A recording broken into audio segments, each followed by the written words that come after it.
un fenómeno cultural cuya presencia podía iluminar un estadio y cuya música aún resuena en los altavoces décadas después de su muerte. Desde sus humildes comienzos en Tupelo, Mississippi, hasta convertirse en el solista con más ventas de la historia de la música grabada, la trayectoria de Elvis fue sencillamente legendaria. Su nombre sigue inspirando admiración, sus canciones siguen inspirando a nuevas generaciones de artistas, y su influencia está grabada en el ADN de la música moderna. Pero más allá de sus electrizantes actuaciones, sus monos con pedrería y su inconfundible voz, siempre ha habido un aire de misterio, una pregunta inquietante que persiste. ¿Quién era el verdadero Elvis Presley?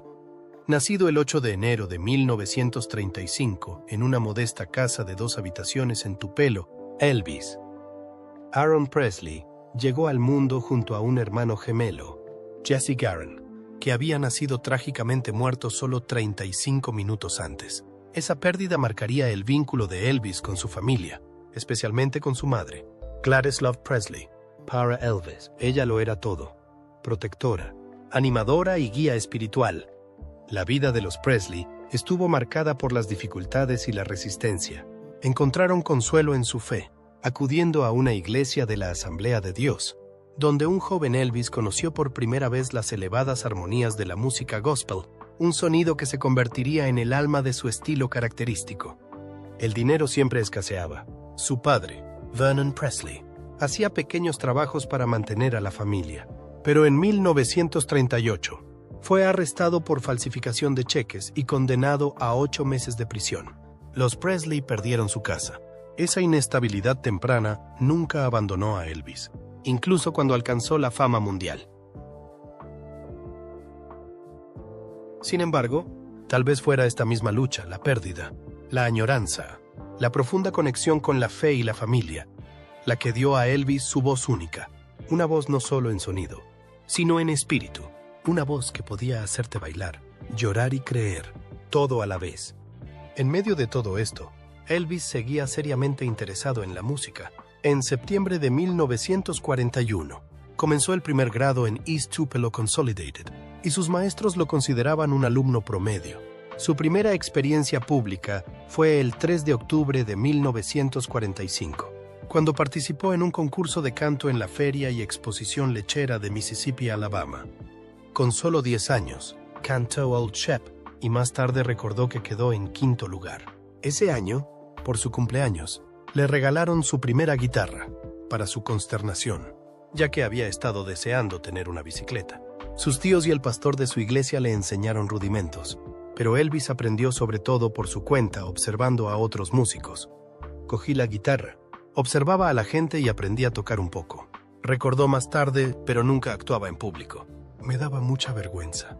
En 1946 ya iba al Milam Junior High School, donde empezó a cantar y a tocar la guitarra para los alumnos.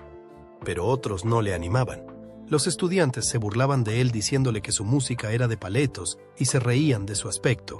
A pesar de ello, Elvis amaba la música y escuchaba regularmente el programa de radio de Mississippi Slim, cuyo hermano pequeño iba a clase con Elvis. Se dio cuenta del interés del chico y le dio clases de guitarra. Elvis fue contratado para dar 2 actuaciones en directo cuando tenía 12 años. Elvis era demasiado tímido para cantar la primera vez, pero superó sus nervios escénicos para la segunda actuación. En noviembre de 1948, cuando Elvis tenía 13 años, su familia se trasladó a Memphis, Tennessee, con la esperanza de encontrar mejores perspectivas. Asistió a L.C. Humes High School, donde no destacó especialmente a nivel académico. En 8º grado, obtuvo una C en música, y cuando su profesor dijo que no tenía talento para cantar, Elvis se vengó llevando su guitarra a clase y cantando Keep Them Cold Icy Fingers Off Me. En el instituto, Elvis ya se estaba haciendo un nombre, sobre todo por su aspecto. Se dejaba crecer las patillas y se peinaba de forma que reflejara a los músicos que escuchaba. Frecuentaba Beale Street, el centro de la cultura blues de Memphis, y se sentía atraído por los llamativos atuendos disponibles en Lansky Brothers. En su último año de instituto, ya se vestía con ellos. En 1953, Elvis participó en el concurso anual de talentos del Instituto Humes, interpretando Till I Waltz Again With You, Fue un momento decisivo para él. No era muy querido en la escuela. Reprobé música, lo único que reprobé, y luego me metieron en un concurso de talentos. Cuando salía al escenario, oía a la gente murmurar y cuchichear, porque nadie sabía que yo cantaba. Era increíble lo bien que me querían en la escuela después de aquello.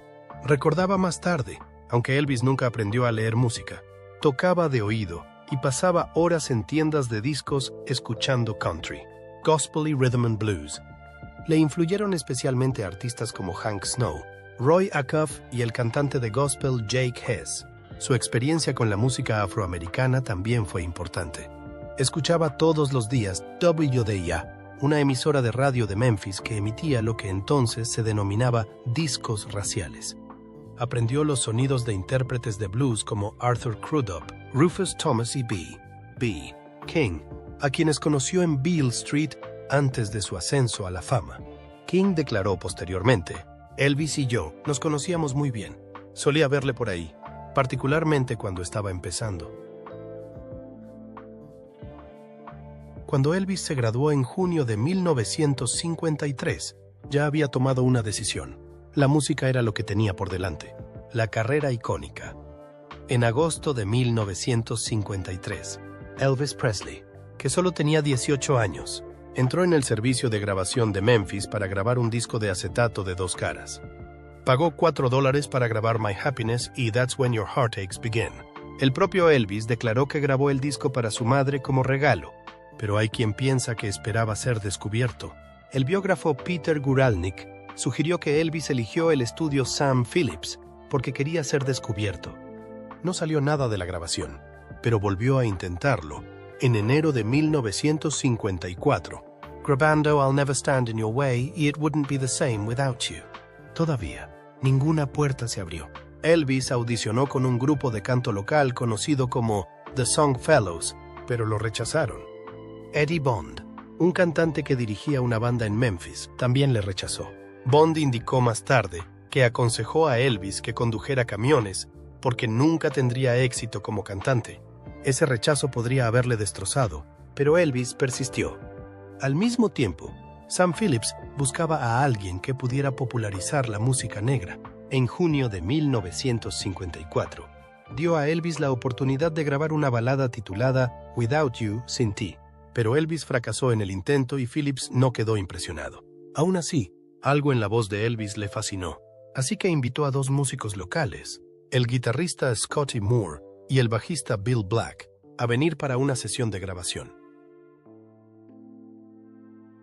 Se reunieron en Sun Studio el 5 de julio de 1954, pero nada salía bien. Las canciones que intentaban no salían, era tarde, y se preparaban para dejar el día cuando Elvis comenzó a tocar la melodía de blues de Arthur Crudup, That's All Right. La cantaba de forma diferente, con mucha energía, moviéndose frenéticamente mientras tocaba.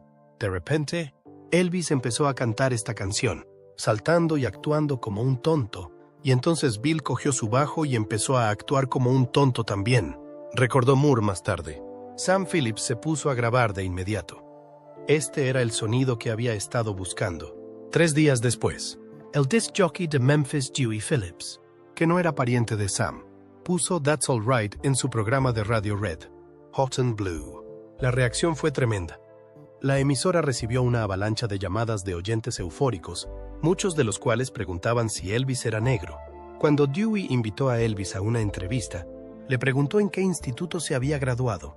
Comprendiendo que la mención de Humes High dejaría claro que era blanco, los 3 grabaron otra melodía, Blue Moon of Kentucky, de Bill Monroe, en el transcurso de los días siguientes. La interpretaron con un estilo rápido y enérgico y añadieron un efecto de eco, Slapback de Phillips, que se convertiría en el sello distintivo del sonido Sun. El primer sencillo pronto sería lanzado con That's All Right en un lado y Blue Moon of Kentucky en el reverso.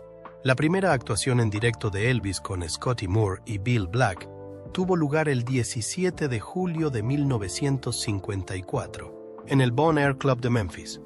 Al mes siguiente, tocaron en Overton Park Shell, donde el temblor de piernas de Elvis, mitad nervios, mitad ritmo, hizo enloquecer al público, sobre todo a las jóvenes. Durante las secciones instrumentales, se alejaba del micrófono, Tocaba y temblaba, y el público se volvía loco, recordaba Moore. En agosto, Moore y Black habían abandonado su antigua banda para dedicarse a tocar con Elvis a tiempo completo. Casi al mismo tiempo, el DJ y promotor Bob Neal se convirtió en su manager. Tocaban regularmente en el Eagle's Nest Club de Memphis, atrayendo a enormes audiencias adolescentes. Moore declaró más tarde que, aunque los movimientos escénicos de Elvis eran naturales, pronto aprendió a exagerar lo que recibía mayor respuesta.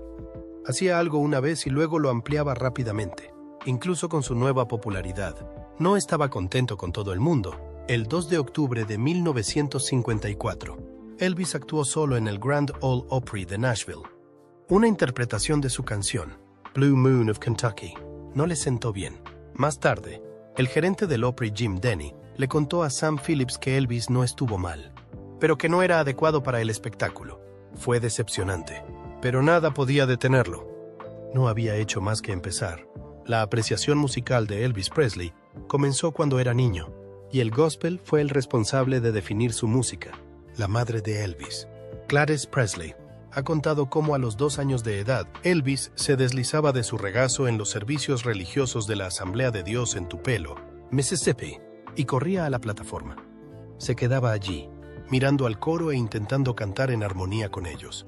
A medida que maduraba, su amor por el gospel iba en aumento. Una vez trasladado a Memphis, acudía con frecuencia a los cantos de gospel que se celebraban toda la noche en el Ellis Auditorium. Su mayor influencia fue el Statesman Quartet, cuyo vocalista principal, Jim Big Chief Wetherington, agitaba las piernas mientras cantaba. El público, sobre todo las mujeres, gritaban y se desmayaban, como más tarde harían con el propio Elvis. El cantante de gospel, Jake Hess, declaró posteriormente que Wetherington llegó tan lejos como se podía llegar en la música gospel, aunque algunos predicadores se quejaron de sus viajes. Elvis nunca recibió clases de música, pero tenía una memoria extraordinaria y recogió numerosas influencias musicales. Cuando realizó sus primeras grabaciones en Sun Records en 1954, a la edad de 19 años, ya conocía perfectamente las tradiciones musicales blancas y afroamericanas. Los compositores de blues, Jerry Leiber y Mike Stoller, sorprendieron a Elvis cuando trabajaron con él en 1956 por lo mucho que sabía de blues. Stoller acabó reconociendo que sabía mucho más que nosotros sobre música country y gospel. En 1957, en una rueda de prensa, Elvis anunció alegremente: "Conozco prácticamente todas las canciones religiosas que se han escrito". Su afecto por el gospel nunca le abandonó y siguió siendo fundamental para su identidad musical durante toda su carrera. La mansión que se convirtió en mito. En 1957, Elvis Presley estaba en la cima del mundo. Ya estaba grabando varios discos de éxito, actuando en películas y siendo el mayor nombre de la música. A medida que su fama y éxito aumentaban, necesitaba una residencia donde poder tener intimidad y comodidad con su familia. El 19 de marzo de 1957 encontró el lugar perfecto, una lujosa mansión de estilo sureño, enclavada en un terreno de 13,8 acres en Memphis, Tennessee. La compró por $102,500, una cantidad enorme entonces. La mansión se llamó Graceland, en honor a la hija del propietario original, Grace. Elvis solo tenía 22 años cuando se mudó, y pasó años haciéndola totalmente suya. Incorporó una decoración fastuosa, elementos de diseño excéntricos y toques personales que encarnaban su sentido individual del estilo. Una de las habitaciones más populares de la mansión es la Jungle Room. En su día fue una humilde guarida, pero Elvis la convirtió en una jungla tropical a mediados de los años 70, cubriéndola de alfombra verde shag, muebles polinesios e incluso una cascada de rocas. Y a Elvis le gustaba tanto la habitación que incluso grabó allí partes de sus últimos álbumes de estudio en 1976. Otra zona intensamente privada de Graceland es el jardín de meditación.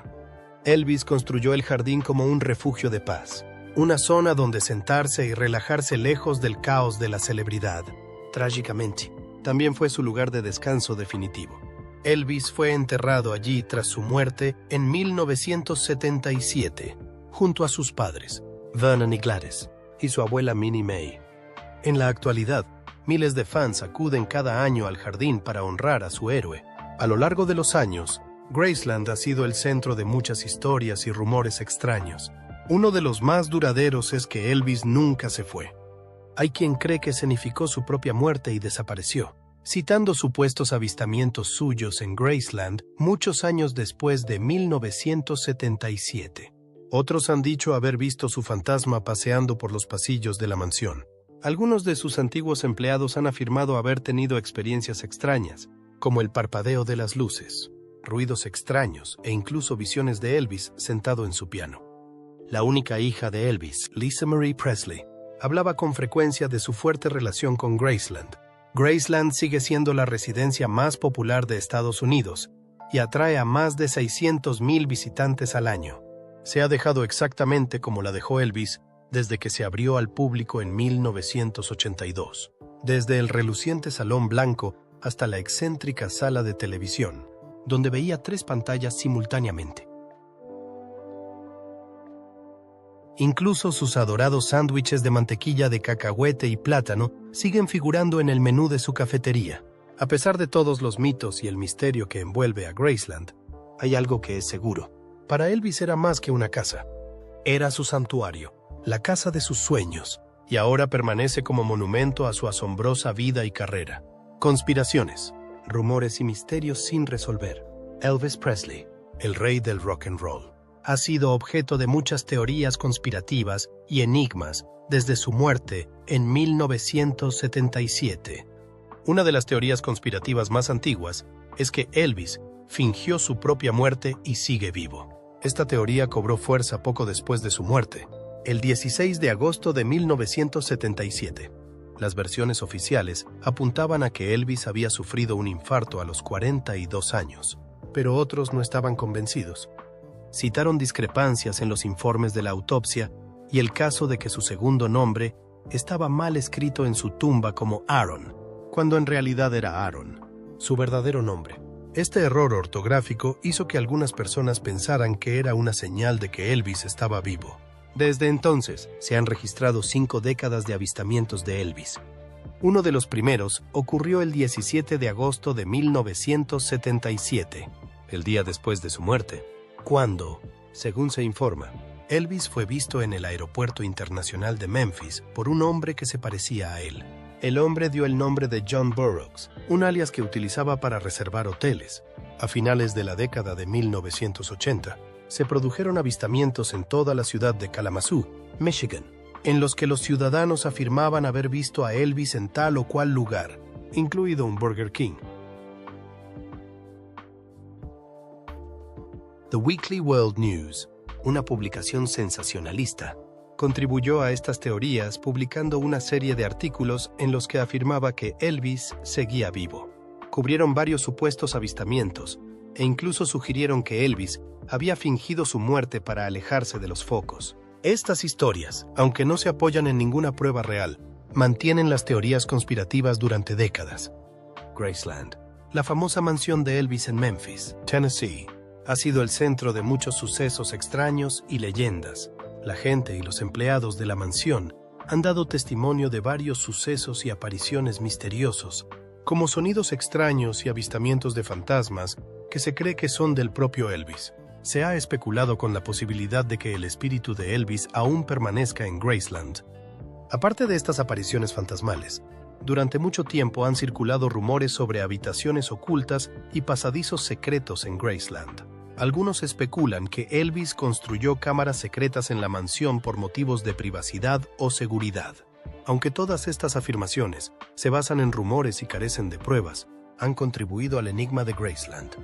Otra parte fascinante de los misterios de Elvis es el hecho de que se descubriera una cámara acorazada oculta en Graceland. En los últimos años se ha informado de la existencia de una cámara acorazada oculta en las profundidades de la propiedad, sellada e intacta durante décadas. Las especulaciones sobre su contenido iban desde cartas privadas y grabaciones inéditas hasta tesoros. La noticia de este descubrimiento ha despertado de nuevo el interés por la vida de Elvis y los posibles secretos que ocultaba. Además, desde su muerte se ha informado de misteriosas cartas supuestamente escritas por el propio Elvis. Estas cartas, de ser reales, podrían indicar lo que pensaba en los últimos años de su vida y validar las hipótesis de que había escenificado su muerte. Sin embargo, la autenticidad de estas cartas no está confirmada, y los expertos las rechazan sistemáticamente como falsas. Los últimos años. A mediados de la década de 1970, la salud de Elvis había empeorado visiblemente. Su peso había variado mucho, y con frecuencia se sentía fatigado y desorientado durante las actuaciones. Según su médico, el Dr. George Nichopoulos, frecuentemente conocido como Dr. Nick, a Elvis le recetaron multitud de fármacos, como analgésicos, somníferos y estimulantes. En sus memorias de 2010, The King and Doctor, Nick, What Really Happened to Elvis and Me, Nichopoulos reveló que había recetado a Elvis miles de pastillas durante el último año de su vida. Las dolencias de Elvis no solo se debían a la medicación. Tenía hipertensión, enfermedades hepáticas y un colon agrandado. Todo ello agravado por años de mala alimentación y abuso de drogas. Su último concierto fue el 26 de junio de 1977 en el Market Square Arena de Indianápolis. Los que le vieron actuar dijeron que fue emotivo pero preocupante. Su voz seguía siendo potente, pero caminaba despacio y parecía cansado. Concluyó el concierto con Can't Help Falling in Love y se dirigió a la multitud. We'll meet you again. God bless. Adiós. El concierto se grabó y posteriormente se incorporaron fragmentos de esa gira al especial de la CBS Elvis in Concert, que se emitió en octubre de 1977. Durante las últimas semanas de su vida, Elvis permaneció en gran parte en Graceland. Pasaba los días leyendo material religioso, jugando al racquetball y viendo la televisión hasta bien entrada la noche. Varios amigos cercanos han dicho que estaba en mala forma. Su entonces prometida, Ginger Alden, ha escrito en sus memorias que Elvis parecía cansado, pero que seguía trazando planes para el futuro, incluido su regreso al cine. Elvis tocó el piano y cantó música gospel durante las primeras horas de la mañana del 15 de agosto de 1977, antes de irse a la cama. Más tarde, en la tarde del 16 de agosto, Ginger Alden lo descubrió sin vida en el suelo del cuarto de baño de Graceland. Los esfuerzos de reanimación fueron infructuosos y fue declarado muerto a las 15,3 horas. En el Baptist Memorial Hospital de Memphis, la causa de la muerte fue oficialmente un ataque al corazón, aunque informes posteriores sugirieron que el uso de múltiples medicamentos recetados fue un factor contribuyente. El funeral de Elvis Presley tuvo lugar el 18 de agosto de 1977. Y miles de personas se congregaron en las calles para despedirle. Fue enterrado en Graceland, donde su tumba sigue siendo lugar de peregrinación para millones de fans de todo el mundo. ¿Qué se encontró en la finca de Elvis Presley? En marzo de 1957, cuando tenía 22 años, Elvis compró Graceland por $102,500, una gran cantidad de dinero entonces. La mansión original de 10,266 pies cuadrados fue ampliada por Elvis a más de 17,000 pies cuadrados, demostrando su estilo y gustos individualistas. Las mejoras incluyeron la adición de la ahora famosa Jungle Room, una habitación decorada con muebles de temática polinesia, que también se utilizó como estudio de grabación para algunas de sus últimas grabaciones. Una de las cosas más misteriosas de Graceland es su segundo nivel. Esta sección, que incluye el dormitorio de Elvis y el cuarto de baño donde tristemente falleció el 16 de agosto de 1977, se ha mantenido vedada al público tras su muerte. Se decidió mantener esta zona en privado para que se respetara la memoria de Elvis y las habitaciones que formaban parte de su espacio personal tuvieran ese nivel de respeto. Solo los familiares directos y los empleados de confianza han tenido acceso, dejando las habitaciones exactamente en el mismo estado en que estaban, incluidos los detalles más mínimos. Graceland ha estado en medio de batallas legales en los últimos años. En mayo de 2024, Nayusini Investments and Private Lending, LLC, afirmó que Lisa Marie Presley, la única hija de Elvis, había incumplido el pago de un préstamo en 2018 utilizando Graceland como garantía. La firma trató de vender la propiedad en subasta para recuperar la supuesta deuda, pero la nieta de Elvis, Riley Keough, se opuso alegando que los contratos de préstamo eran falsos. Un juez de Tennessee impuso una paralización temporal de la venta, lo que permitió a Keough preservar el legado familiar. En otro caso, Lisa Jeanine Findlay, de Missouri, fue detenida en agosto de 2024 por intentar vender Graceland falsamente. Mintió diciendo que Lisa Marie Presley había utilizado la finca como garantía de un préstamo impagado e intentó subastar la propiedad. Findlay se declaró culpable de fraude postal y fue acusada legalmente por sus acciones. Jerry Schilling, uno de los mejores amigos de Elvis y miembro de la mafia de Memphis, residió en Graceland durante 10 años, entre 1964 y 1974, y describió la mansión como el lugar más seguro y cálido en el que había residido nunca, destacando el ambiente familiar y de amistad que existía entre sus muros. Los recuerdos de Schilling ofrecen una visión de la vida privada de Elvis al margen de su imagen pública. El libro de Lisa Marie Presley y su hija Riley Keough, From Here to the Great Unknown, es un relato íntimo de la vida en Graceland. El libro retrata las experiencias de Lisa Marie al crecer en la mansión, las relaciones con su padre y los entresijos de vivir en una casa tan legendaria. Estas percepciones personales dan profundidad a nuestro conocimiento de la finca, de Elvis y de los intentos realizados por su familia para salvaguardar su efecto. Graceland, la casa de Elvis Presley, no es solo una casa, es una parte de la historia que sigue manteniendo vivo su recuerdo. Desde que la compró en 1957, Graceland fue una extensión de su personalidad, su sentido de la moda y su fuerte apego a la familia. A lo largo de las décadas, historiadores y aficionados han descubierto curiosidades sobre la mansión que van desde el enigma de la segunda planta sellada hasta la legendaria Jungle Room, donde grabó algunas de sus últimas canciones. A día de hoy, incluso años después de su muerte, Graceland sigue estando en el primer plano del interés popular. Pleitos, denuncias falsas e incluso teorías conspirativas han empañado la historia de la finca, lo que demuestra que el impacto de Elvis no ha disminuido con el paso de los años. A pesar de estas dificultades, su familia, en particular su nieta, Riley Keough, ha luchado por preservar y salvaguardar su legado. Sus esfuerzos garantizan que Graceland sea un lugar donde la gente pueda pasear por la historia y conectar con el rey del rock and roll. Al margen de escándalos y cotilleos, Graceland es una historia personal, la de un joven que alcanzó una fama fenomenal pero nunca perdió sus raíces. En la actualidad, millones de fans visitan Graceland cada año, manteniendo vivo el legado de Elvis, tanto si le atrae la música, el misterio o el hombre en sí. Una cosa es cierta, Graceland siempre será la casa que construyó el rock and roll, como tributo a una leyenda cuyo impacto nunca se desvanecerá. Si te ha gustado este video y quieres ver más contenido como este, no olvides darle al botón de me gusta y suscribirte al canal para recibir más historias increíbles sobre leyendas de la música, la historia y la cultura pop. Activa la campana de notificaciones para no perderte ninguna actualización.